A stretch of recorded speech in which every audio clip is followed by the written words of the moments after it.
In this battle, we're going to be testing something that is essential in Age of Charlemagne, in infantry engagements. You have a very clear difference between tanky, low charge, high melee defense, high armor infantry, usually swords, and low melee defense, in most cases low armor, but you have these axe herdmen with good armor as well. Good charge bonus, high melee attack. This unit has a shield wall. The swords also have a shield wall. So what we're going to be testing here is how well the Thanes, in this case representing the tanky unit, how well the Thanes do when they are in shield wall spaghetti, in shield wall 3 ranks deep, in shield wall 4 ranks deep, and in a more compact 5 ranks deep shield wall. Now it's the formations are not going to be exactly like here. There are some men in the middle, but just to represent a formation that is as wide as possible and then going slightly deeper. So the shield wall is going to increase their melee attack.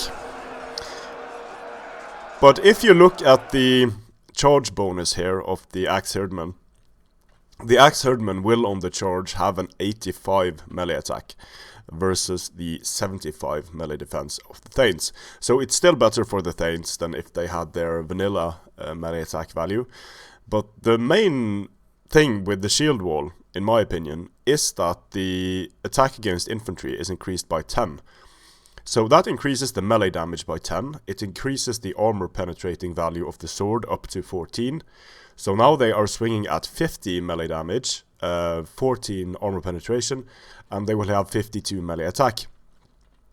And that 52 melee attack versus and 14 AP, 50 damage, means that the longer this fight goes on, the worse the axe herdmen are going to be off. They're going to do well on the charge, but the swordmen need to prolong the fight for as long as possible. And if they're able to do that, they should be able to do well against the swords. So on the charge, you can see that they pretty quickly lose about 20 men here. Over here in the deeper formation, they also lose quite substantially. But down here, they lose significantly less men when they are in a deeper formation. So let's see, 103, 105. It's actually worse here for the time being. 91, 60. But here is where it's really pronounced. So even in the shield wall, the Thanes are getting destroyed. And these units cost the exact same amount of funds. So this is a pretty realistic scenario.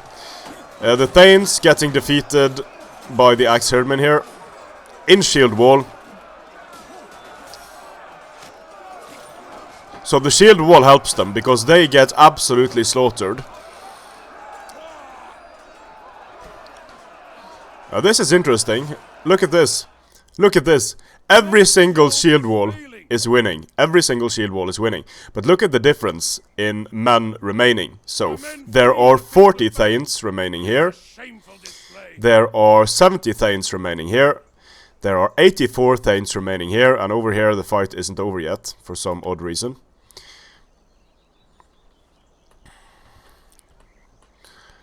But yeah, they are still managing to defeat these guys. Our men run from the enemy. So 69 Thanes remaining here.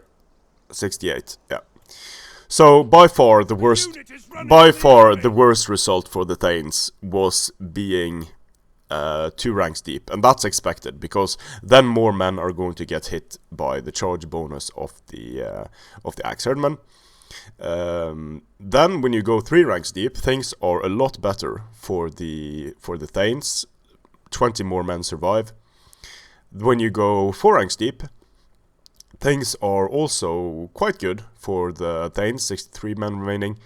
And the best result by far, well, not by far, but it's significant. It's significant enough from 2 ranks down to 5 ranks.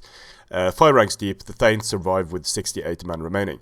And being able to save 30 men by being in a deeper formation is massively worth it. And if these Thanes are not in shield wall and they go head to head with the axe herdmen, they get absolutely massacred. So this begs the question, does the shield wall have any weaknesses? And that's what we're going to be looking at in the next video. Can the shield wall be, for example, flanked? Can the shield wall be attacked in the rear and dismantled quickly that way? Let's find out. Strength and honor.